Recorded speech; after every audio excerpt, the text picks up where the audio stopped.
ये है अपना 110 volt 40 ampere, 110 volt DC 40 ampere battery charger.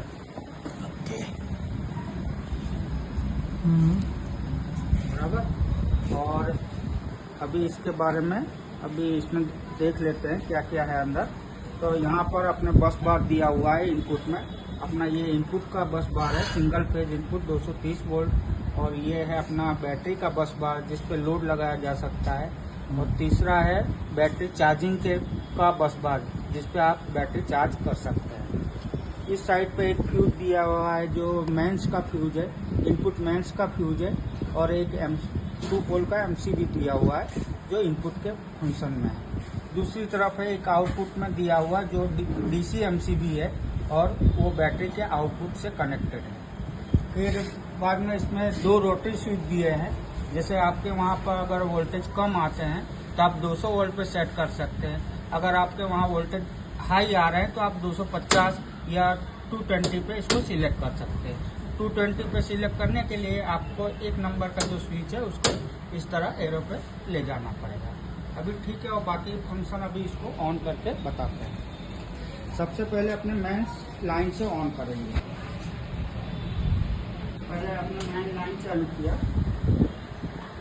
उसके बाद अपने को बैटरी चार्जर का इनपुट एमसीबी ऑन करना है।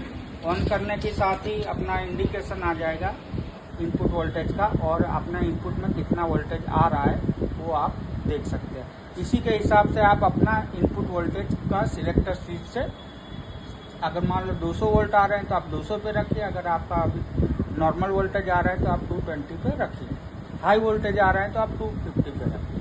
अभी ये बैटरी चार्जर अपना ऑन हो गया है और इसमें ये इनपुट वोल्टेज शो कर रहा है, ये डीसी वोल्टेज शो कर रहा है और ये डीसी एम्पियर के लिए लगाया हुआ है। अब इसी के साथ अपने इसके साथ जो बैटरी कनेक्ट की है वो लोड को ऑन करते हैं। अब ये जैसे ही हमने लोड ऑन किया है तो यहाँ पे बैटरी ने चार्जिंग करंट लेना शुरू कर दिया है।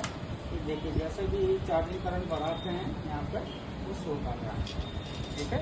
दूसरा इसमें 2 पोर्ट दिए हुए हैं, एक डीसी करंट के लिए है और एक डीसी वोल्टेज के लिए। अगर इस पोर्ट को अपने थोड़ा जितना अपने को वोल्टेज चाहिए उस हिसाब से अपने सेट कर सकते हैं। अभी मैंने जैसे 110 सेट किया है।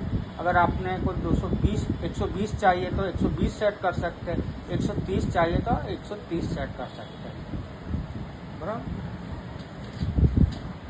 होल्ड करो थोड़ा। हम मल्टीमीटर से भी इसको फाइन ट्यूनिंग अगर करना है तो आपके पास मल्टीमीटर को डीसी में रख के आप यहाँ पे प्रॉप लगाइए।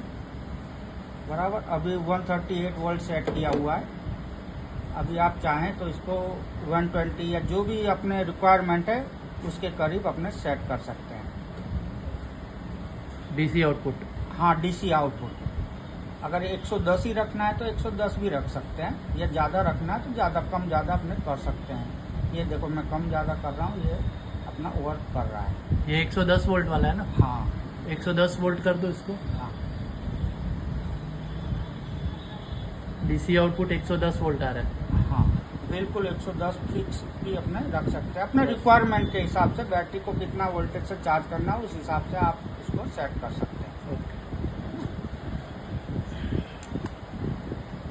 इंटरनल इसमें एक ट्रांसफार्मर दिया हुआ है, आइसोलेटेड ट्रांसफार्मर है जिसमें इनपुट 230 दिया हुआ है और आउटपुट में उसका 150 वोल्ट लिया गया है। बाकी इसमें एक कंट्रोल सर्किट दिया हुआ है, कंट्रोल ट्रांसफार्मर, कंट्रोल सर्किट और एससीआर रेक्टिफायर लगाया गया है।